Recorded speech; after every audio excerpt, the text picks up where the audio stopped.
হাসপাতালের বারান্দায় স্বজনদের উদ্বেগ আর অসুস্থ শিশুদের দীর্ঘশ্বাস। এমন দুঃসহ চিত্র এখন দেশজুড়ে। হামের প্রকোপে কঠিন পরীক্ষার মুখোমুখি জনস্বাস্থ্য পরিস্থিতি। স্বাস্থ্য অধিদপ্তরের প্রতিদিনের তথ্যে উঠে আসছে সংক্রমণের উদ্বেগজনক চিত্র। গত 15 মার্চ থেকে 3 মে পর্যন্ত এই 1.5 মাসে হাম এবং হামের উপসর্গ নিয়ে প্রাণ হারিয়েছে 294 জন শিশু। কেবল মৃত্যু নয়, সংক্রমণের সূচকও ঊর্ধ্বমুখী। 1.5 মাসে সারা দেশে আক্রান্ত হয়েছে 5313 জন শিশু। চিকিৎসকরা বলছেন, প্রকৃত আক্রান্তের সংখ্যা এর চেয়েও কয়েক গুণ বেশি হতে পারে। মৃত ও আক্রান্তের বড় অংশের গড় বয়স 6 মাস থেকে 5 বছর।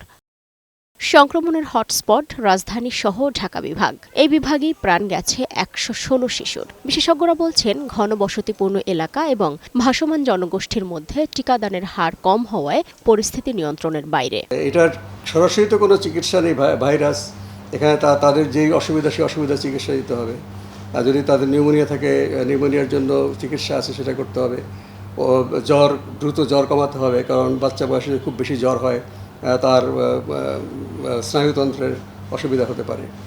এভাবে আমাদেরকে বিশেষ করে দরিদ্র, নিম্নবিত্ত, নিম্ন মধ্যবিত্তদের শিশুদেরকে টার্গেট করে আমাদের কমিউনিটিতে কাজ করা উচিত এবং প্রত্যেকটা হাসপাতালে আইসোলেশন ফ্যাসিলিটিস করতে হবে। হাম পরবর্তী জটিলতায় নিউমোনিয়া ও ডায়রিয়া দেখা দেয় শিশুদের জীবন রক্ষা করা কঠিন হয়ে পড়ছে। এই মৃত্যু ঠেকাতে জরুরি ভিত্তিতে হটস্পটগুলোতে আউটরিচ ক্যাম্পেইন বাড়ানো প্রয়োজন বলে মনে করেন বিশেষজ্ঞরা। দেশে হামের বিরুদ্ধে যে সম্মিলিত শারীরিক প্রতিরোধ ক্ষমতা সেটা কিন্তু কমে গিয়েছে।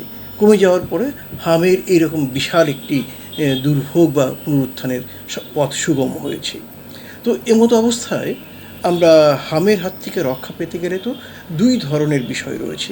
একটি, সরকারের পক্ষ থেকে টিকা দিতে হবে এবং হাম প্রতিরোধী যে কার্যক্রম সেগুলোকে চালাতে হবে।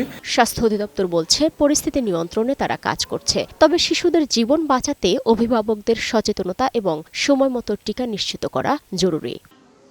সালমা জাহান মুক্তা, বৈশাখী সংবাদ, ঢাকা।